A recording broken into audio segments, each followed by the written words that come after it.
I am Sean Duffy, co-founder of Blueprint Accounting. We've been in business since January 2018, and we're based out of Ottawa. We have a team across the country and clients across the country. One of the things that sets us apart is we actually don't and never have had a physical location. So we've been online since day one. So you could sort of say that COVID-19 is business as usual for us. Although I do want to point out something that Margaret Ann said is for us, it's business as unusual because a lot of our business comes from social interactions, right? Meeting people face to face. And is there anything harder than building trust and a business relationship online?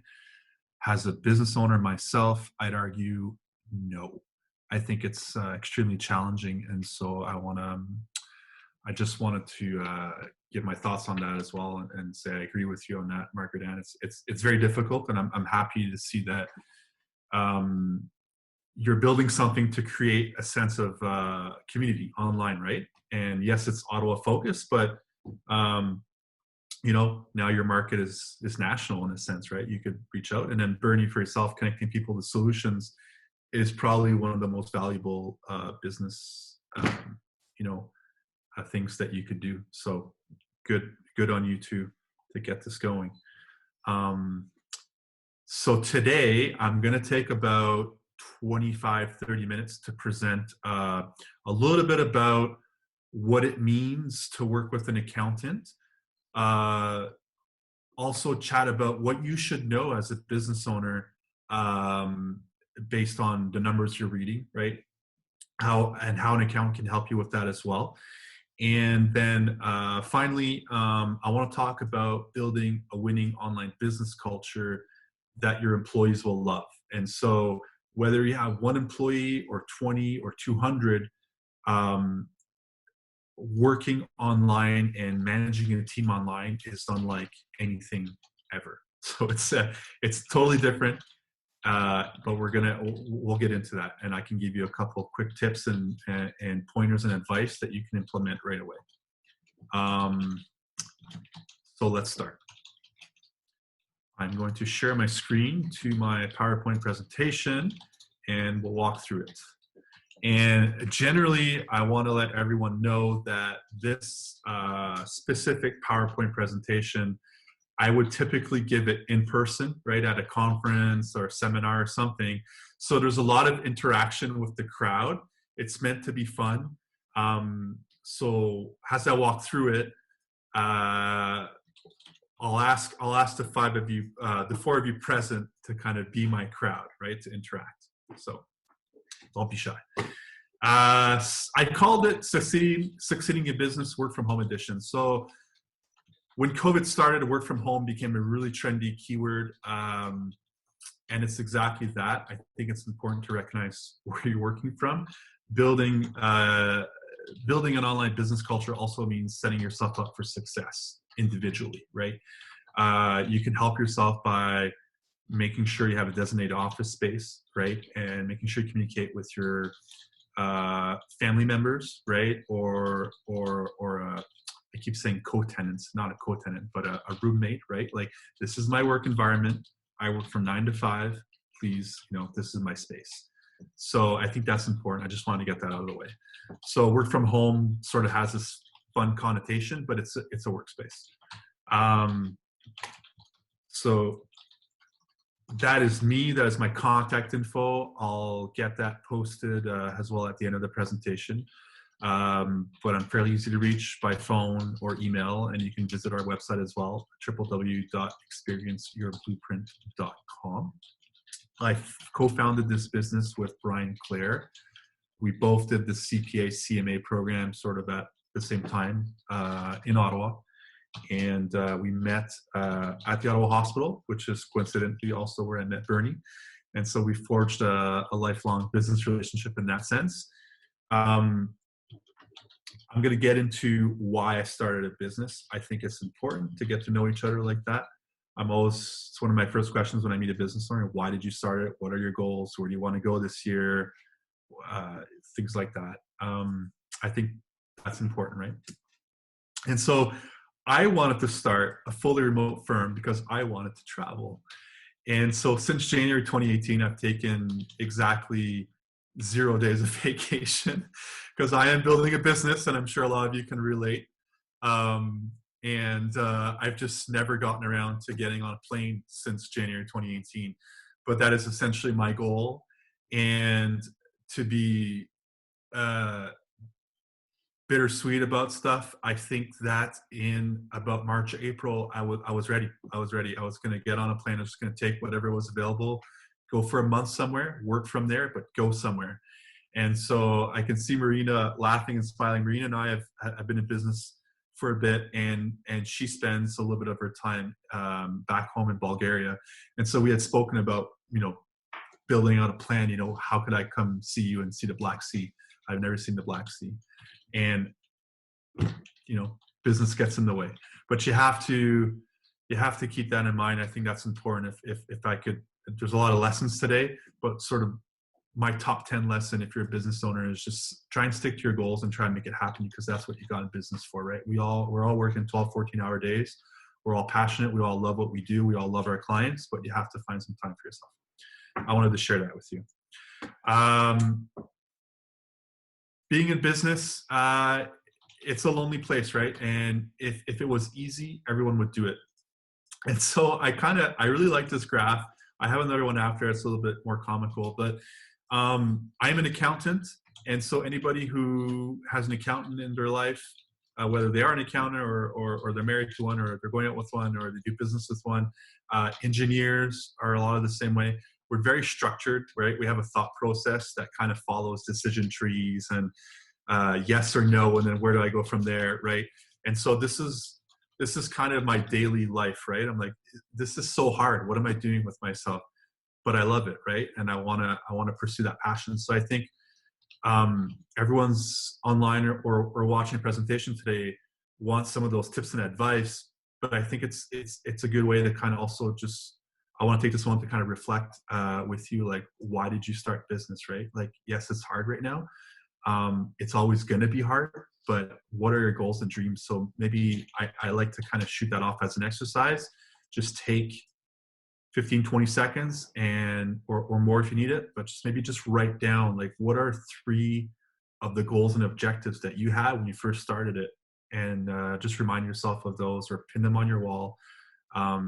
Yes, it's hard. It's not meant to be easy, right? Or else everyone would do it.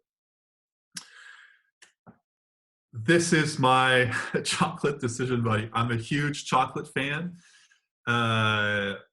Morning, lunch, dinner, midnight snack. I would have chocolate on everything. I'm weird like that. I have chocolate. I've tried it on steak. Different things.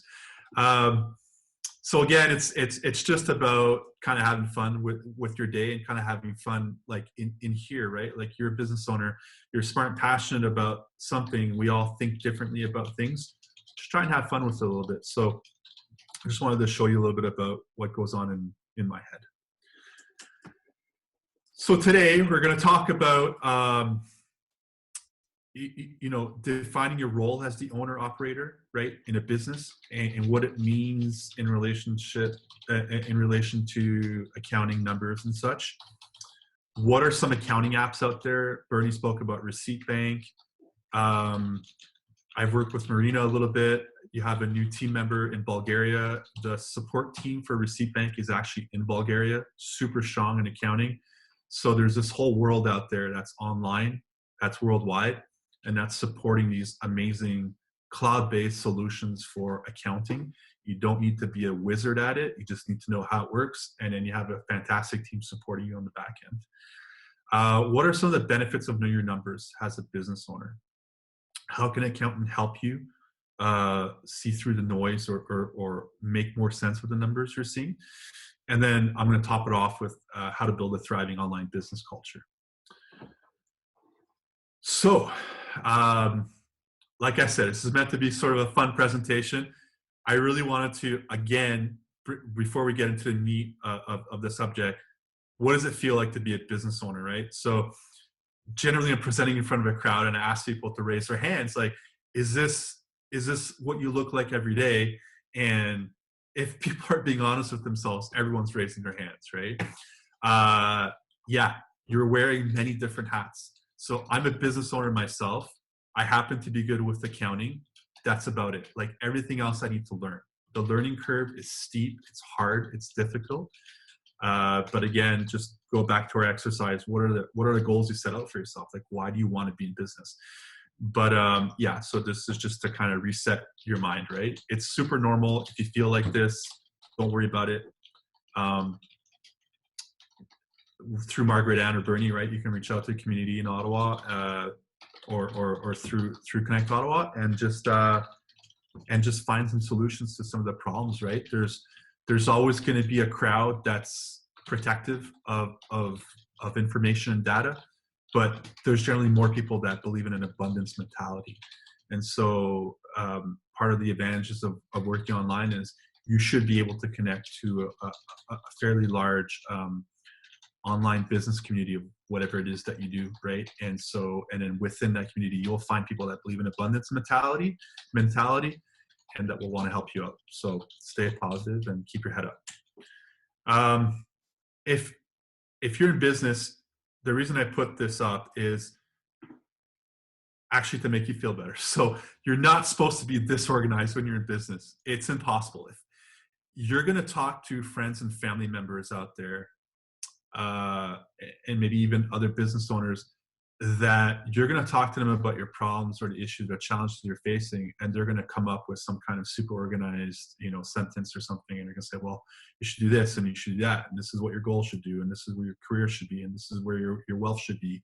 It doesn't happen, right? So again, this is just a slide to make you feel good about where you are is where you're supposed to be. So just keep building towards your goals. Don't worry about having it super planned out. I think it's important to not be, building a plane in mid-flight, but also that's what being a business is. So you just have to try and figure it out and just, keep your head up.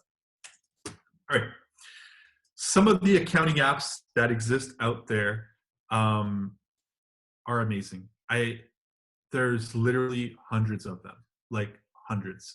At Blueprint, we use on a consistent basis with about 100 clients, up to about, I want to say 40 apps. And so that's a mix of internal facing apps that we use to manage the team and also apps that we use with clients. So every client is different, kind of needs their own structured setup, but there's a basic, what we call tech stack that exists that you can either reach out to someone at Blueprint Accounting or whoever you're working with as an accountant, and then just kind of poke around and see, hey guys, can you set up this basic tech stack? You can surely do it yourself. There are a lot of things. I think there's a little bit of a learning curve to it, but it's meant to be user friendly and it's meant to empower clients, right? And so when I talk about tech stacks, I think it's important to talk about it's not a new terminology. It's definitely not a new phrase, but it's new to a lot of people, right? So working online is new. Why do we talk about tech stacks and cloud-based solutions? Is because a lot of the apps out there that exist online are meant to be plugged into each other, right? And so you can build sort of your customized tech stack. So if you're in construction, this is a basic tech stack. So Receipt Bank is your source document app, right? So this is where you snap a picture or forward an email or scan and upload or drag and drop, right? Your bills, receipts, invoices. Through there, it's called a pre-accounting software. You would then publish it to your accounting software. So QuickBooks Online is a common one in Canada. We can also talk about Xero, Xero. Those are sort of the Coke and Pepsi of the accounting world. And then from there, right, you can plug in WagePoint, which is a payroll processing software. So WagePoint will do basically everything for you. Plug in the hours or run salary, and then it'll sync with QuickBooks and help you with some of the reconciliation process. And then Pluto is a payment processing app that you would plug in to QuickBooks. And so an example would be if you have a bill to pay, instead of logging into your bank and then finding the sendee, you can have it synced with Pluto. You log into Pluto and you can send a payment as a direct deposit to your vendor, for instance. And so typically during a presentation, I would ask if anybody has any questions about this, but we're not in a typical presentation. But Margaret Ann, Bernie, Jackie, or Marina, do you have any questions about any of this tech stack? So some of the, yeah, I do. The tech that you picked, like the Pluto WagePoint, how did you find those? Like, how do you compare one from the other? Like, how do you know you're looking at a Ford versus, oh geez, I shouldn't have bought that. Like, you know, we've talked about other software platforms for accounting, and you're going, oh, Bernie, no, don't touch that because it has a certain fault to it versus, Right. you know, yeah. Right. So that's a really great question. I think there's two ways you can do that. One is you can connect with professionals like ourselves at Blueprint or Marina. Like we've tried, if we have 40 apps at Blueprint, it's because we've probably tried 200 or 300 apps, right? Okay. And so different clients require different setups. If you want to try and do this yourself and you're wondering, well, is Pluto like, is it going to break down on the side of the road or is it Yeah. reliable like a Honda, right? Exactly. There's great resources online. Typically, you would shop for an app the same way you'd shop for something on Amazon, right? Like go read the reviews, 5-star reviews, things like that. They're very strong on that aspect of it. You can definitely reach out to the team there and just walk through why or how you want to use it. And I would say generally they're going to be super honest with you, whether it's the right fit or not, right? Yeah. There are, for example, Pluto, there are other payment processing apps. There are some apps that are very good with foreign currency exchange rates. There's firms out there that will actually switch payment processing apps every week to try and get a better foreign exchange rate for certain clients that have a lot of cross-border stuff, right? Yeah. Pluto will deal with different currencies. I didn't talk about, let's say, cryptocurrency apps that exist as well. So if you want to transfer money, Canadian dollars and US dollars at par across borders, there's a way to do that, right? There's costs. There's different specialties you need to tap into. I mentioned that, like, if you're a construction company, like for us, we're pretty proficient and pretty good with an app called Builder Trend, right? Which allows as much interaction with the construction company on the client side as it does with us, and it's just building different things, right? Syncing with inventory. Construction crews on the ground with an iPad can build out estimates, you know, and quotes for the client in real time, and build out a schedule in real time and see who's available in 4 months if they want to start the project, things like that. That all syncs with QuickBooks, right? Because we need to know, for example, the inventory. Like, do I have the building materials to do this project in 4 weeks' time, right? Yeah, so there's different setups, there's different reasons why you would choose different tech stacks. What's going to happen is, if you're not into kind of the basic tech stack or plug-in tools, if you're, for example, even a construction company, we'll typically have what we call a discovery session. A couple of them, right, which may last a couple of weeks. So that's basically consulting, right? Like figuring out, what is your current setup? What do you want your future state to look like? And then what are the costs associated with that? And what kind of tech stack do we suggest? Okay. And if there's anything they want to run off and do themselves, we'll kind of let them know. But generally, they'll do business with us to set it up. So it's not meant to be a difficult process, right, to set it up, but it's not necessarily easy neither. Like, we're not yet there, right? Another analogy that I use a lot is these online apps, right? This is for accounting. There's different online apps for different industries. Like marketing has their own apps, and what else? So marketing is a great example. There's a lot of apps on there, and there's different tech stacks that you can build for different marketing firms or agencies, or for clients, right? A lot of them do, B2C, B2B setups for marketing. Like how do you plug in an app to your website to monitor your website to make sure you're getting all the SEO and SEM traffic that you deserve, right? Okay. If you're building out content, how do you measure that? So typically businesses would reach out to a marketing specialist, right? And try and figure it out together. The analogy that I use for accounting is,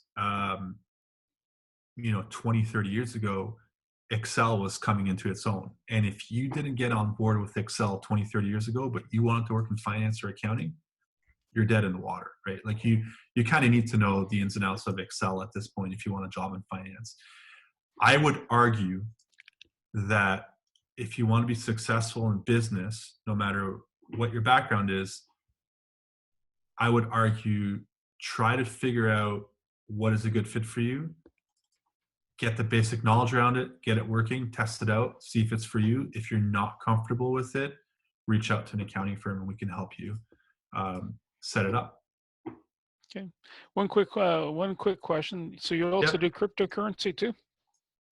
We're just starting out with that. Yeah. Okay. Yeah. Yeah. So that's a special space. It's actually quite it's quite extensive in the US. There's a lot of accounting firms that deal with it. There's different reasons why you would use crypto. I'm not well versed at it at this point. It's the fun of being in business, right? So that's a new steep learning curve for me, but it's pretty exciting stuff. It's totally doable. I don't think it requires a whole lot of expertise on the accounting side, but it's generally how do you run it and what do you need it for, right? Those are the big questions, right? Cool. Great. Sorry. No, that's fine. Any other questions on like tech stacks or how to shop for them or how to make up your mind about which ones you need or want? I'll take that as a no. How to gain an edge in business. This is one of my favorite slides. I think that if you are able to set up, like we're talking about, right? These a good enough accounting tech stack, you can. It's going to take you, if you want to do it yourself, it's going to take you a couple months to figure out the ins and outs and how do things publish and how do I reconcile, how do I pump out a profit and loss at month end. If you're comfortable with looking at financials, then you're already ahead of the game. If not, I would recommend, right, reaching out to an accounting professional. What's amazing right now is, I've been saying this for a couple of years, and any professional in our industry would agree, and like Marina's here, and I think she would agree, is that the tools that are available for small business, right? Receipt Bank, QuickBooks, Pluto, WagePoint, these were not necessarily around in their current iteration, maybe even like 5 years ago. And so what we're seeing is the possibility for a small business to not just work better, but also either themselves or work with their account to actually transform the business with data-led insights, right? Which is point number 3. You can run circles around larger businesses, right? That would take days to close their books at month end.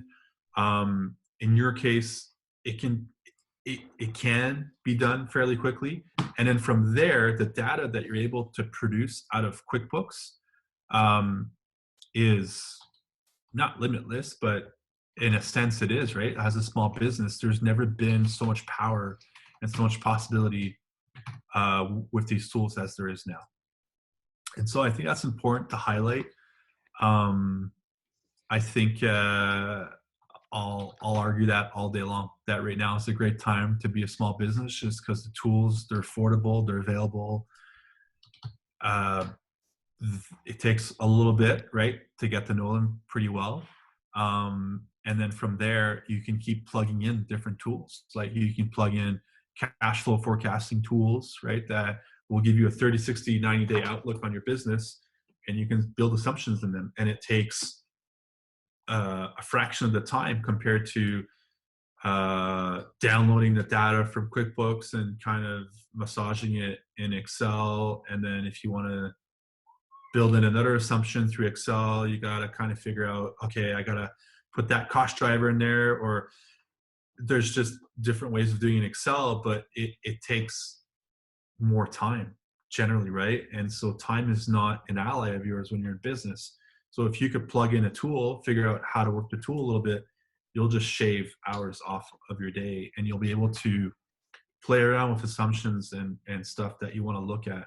And I think during this crisis, like, there's no better time, right? Like, make sure your data's clean, make sure QuickBooks, your books are balanced, everything's closed, it makes sense to you, and then plug in some kind of reporting tool, KPI tool, dashboard tool, forecasting, whatever it is.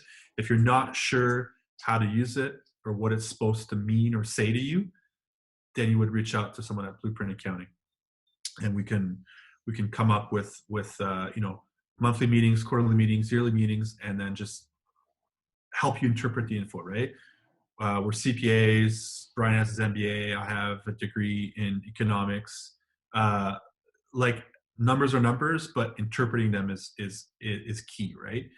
And I think the big advantage we have as a small firm, and I keep pointing at Marina because she's here, like, we have a variety of clients and a variety of small businesses across the country. So when you ask us a question, it's discreet, it's professional. We won't ever like allude to what another client is going through or seeing. But it's kind of cool if we have a hair salon client, email us, let's set up a time. I want to chat about what my business is going to look like in 30, 60, 90 days. We sort of have a couple years experience behind us, and we have other hair salon clients kind of going through the same scenarios, right? So there's a lot of insight that you can glean from your professional. And so my lesson, or I guess my number one point through 1 through 3 is, reach out to your network, and reach out to a network like Connect Ottawa too, right? With Margaret Ann and Bernie, and just ask them, like, just bounce some ideas. Like, hey, I got all my tools set up, I got all this info.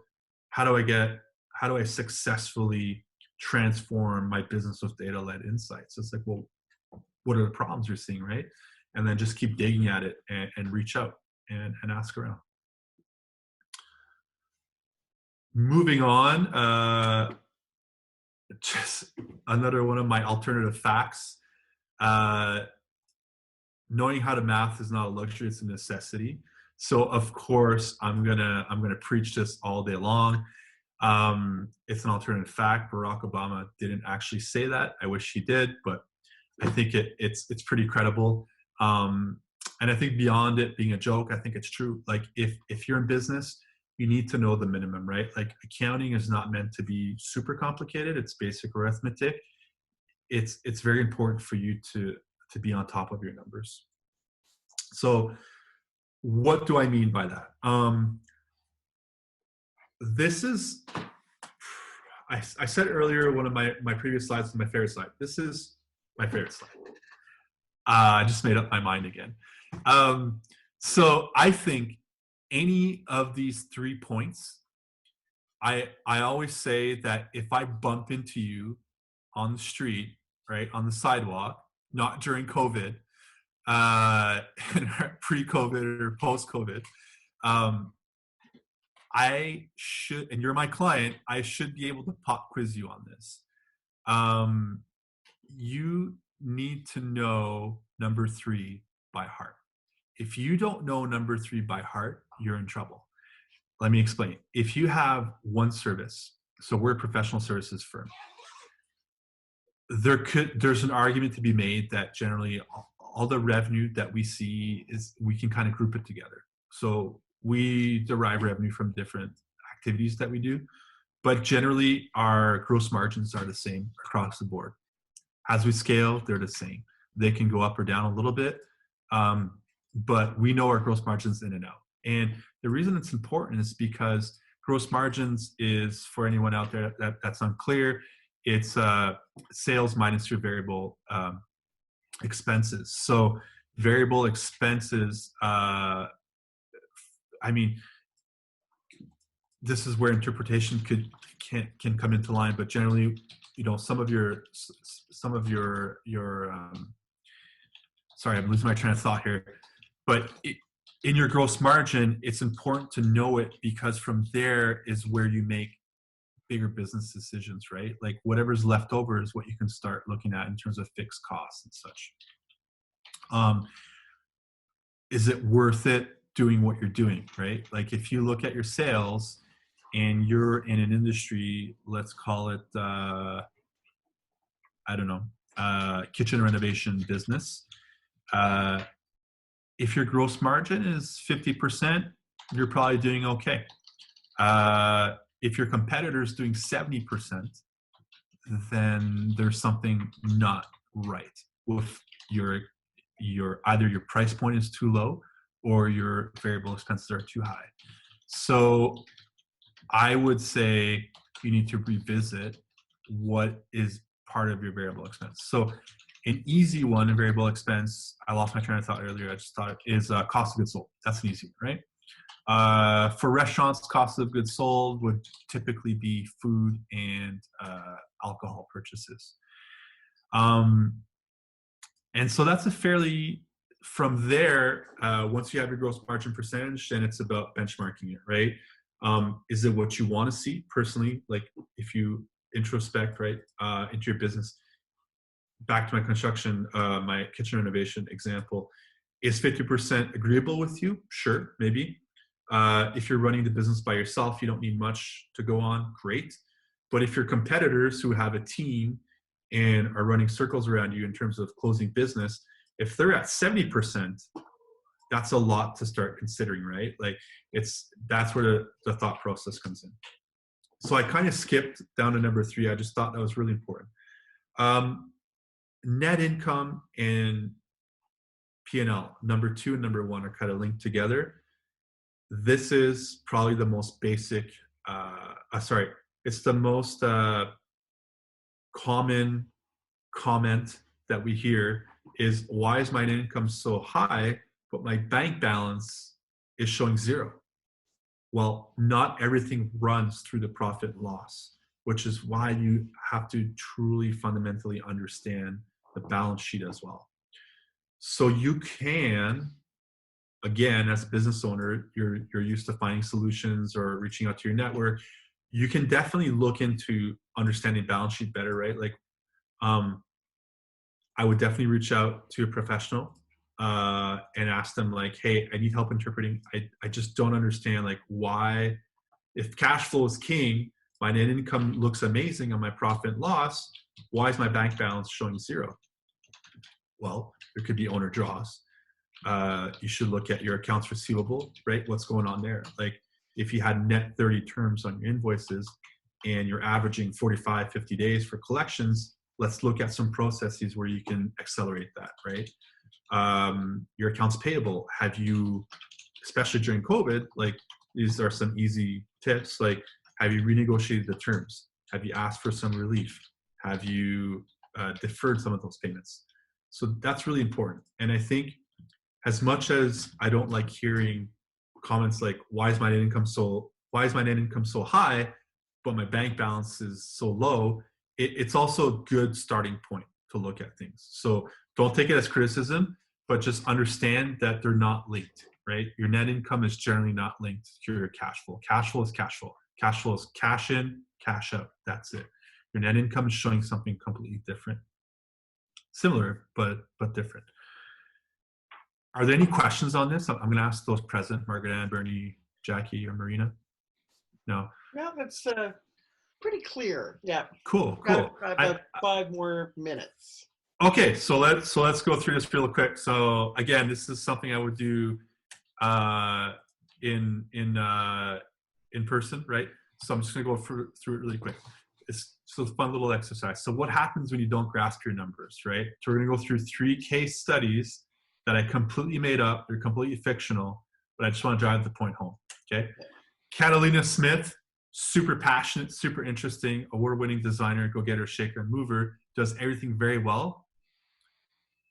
I would ask you guys to answer what happens when she doesn't know her numbers very well. She fails, okay? Same thing with Christopher Herman. How many of us know fantastic musicians, super smart, typically very good with math, have amazing, content, deliverables, everything. They're doing very well. If you don't know your gross margins, if you don't know your numbers, and if you keep asking yourself the question, why is my net income so great, but my cash flow is zero, you fail. And then finally, Mariana, she was born to be a barista. She's a hustler. She's always wanted to be in business, but she just didn't grasp her numbers very well. She fails. All right. So again, I know we're short on time. I'm just going to go through this quickly. I think I've driven the point home that it's kind of important to ask yourself the right questions, seek information, reach out to your network, and work with other professionals. And if you truly feel the need, reach out to an accountant and work with an accountant. The benefits are limitless. Okay. The internet, how does it connect us? So this is one of my favorite topics. It's about building a business culture online internally. So one of the big, I don't want to say fallacies, but one of the things that happened with COVID that I find untrue is everyone got really excited about work from home. They got really excited about Zoom. Zoom is now worth more on the stock market than I think all the airlines put together. It just, right? These are all tools. And if you don't set yourself up properly for success, your team's not going to find success neither. And so the next 2-3 minutes it's a little bit of an exercise, but there are 3 questions that I ask my clients or people that consult with us about how to set up a winning online business culture. You have to ask yourself 3 questions, right? What changes from a service delivery perspective? Like, what do you need to change, right? What did you do pre-COVID? Now, what do you need to do to serve your clients? How do you conduct meetings? There are 2 ways, right, to conduct meetings. There are generally 2 different kinds of meetings. There's the management and team meetings, and then there's what I call the water cooler moments, which I find really important. You have to intentionally and purposely create those. We'll get into it in a minute. And then your attitude shift. What changes from, right, Margaret Ann, you alluded to it earlier, is meeting people at networking events, reading body language, building trust, getting warm referrals or intros from yourself or Bernie at a meeting. It's worth so much, right? It's you can't put a number on that. You basically created another relationship for life, right? So whether I end up doing business with that person or not, that person now feels comfortable to reach out to me for inquiries or just advice or something, accounting related or not. That's very hard to create online. So you have to purposefully and intentionally come up with new methods to do it. Sorry about that. Let me just skip ahead here. Slides seem to be frozen. Just hang on here. There we go. All right. There we go. Applications that we use at Blueprint. There are 4 apps that we use to create, obviously, to try and communicate better, to get client deliverables through, but also are used to create business culture. So this is typically a question I get. It stops there. What apps do you use? I'm like, well, apps are important, as we discussed with accounting, but you need to know how, like what else do they do, right? So we use frontapp.com for our email. I strongly encourage you to reach out to me if you want an intro to that app partner. They do amazing stuff. Project management, Asana, which is fairly common. So that's basically sort of a glorified checklist that we have our team run through every month for our clients. Messaging is through Slack. Slack is Slack. Everyone's sort of familiar with Slack. I happen to be in business with somebody who's very strong with Zapier, which is an automation process tool. So we get notifications in Slack for different deliverables as they come due or as they're delivered. We just kind of get a little notification that's automatic.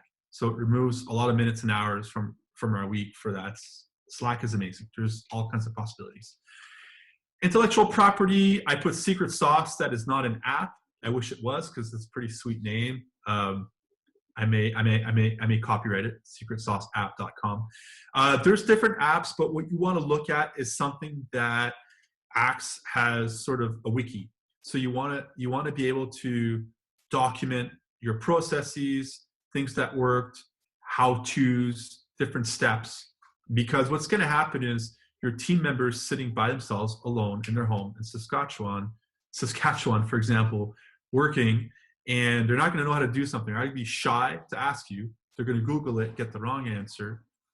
So what you want to do is try to document it as much as possible and put it in what we call repository. This is what I'm talking about. Management and team meetings versus water cooler moments. This is where you have to get intentional and purposeful. No one is going to reach out to you from your team to talk to you about, the last 90-day fiance episode. However, in an office environment, that happens all the time, right? We get up from our chair, we walk over to the cubicle or to the next office. We're like, hey, that Raptors game last night, that was crazy. Those moments are so important in real life and taken for granted and sort of scorned and looked down upon by management. But that's what creates people's excitement, right? Everyone loves their work. Everyone loves what they do. If they're miserable, they need to find something else. But generally, we love what we do. But I'd argue there's a huge space for this kind of stuff, right? And I think that's what a lot of people are missing these days, right? From the physical space. It's not necessarily great to go work in an office. It's fantastic to work from home if you have it set up properly. What they miss is the human interaction. So for Slack is a tool. Within Slack, you can create a water cooler channel. Just call it water cooler, right? There's a firm out there that has coffee and lunch with the CEO. It's every Thursday at noon, or every second Thursday at noon. Show up with your lunch and just chat with the CEO. So if you have several layers of management and generally the CEO is not accessible, make yourself accessible. There's more and more validity and empirical evidence that shows, a horizontal management structure, just huge benefits, right? And then we have, for example, Blueprint, we have lunch and learns every second Friday. We have team huddles every second Monday. And so it kind of works perfectly. And then at management team meetings, 15 minutes to see how things are going. Just drop in, just Slack someone, say, hey, how's it going? I know you're new to the company if it's a new hire, and then just get to know them a little bit better. And then schedule meetings. You have to schedule them with frequency. And that's that. There's tons of examples I could give, but I think it's important. The overall lesson here is you have to do this with intent and purpose. You have to schedule them. You have to build them, and you sort of have to incentivize people to show up. And that's what I think. We've been doing this since day one. I think it's great. People love working with us, and the reason for that is we go out of our way to create these moments. Awesome. And that's that. I conclude with that.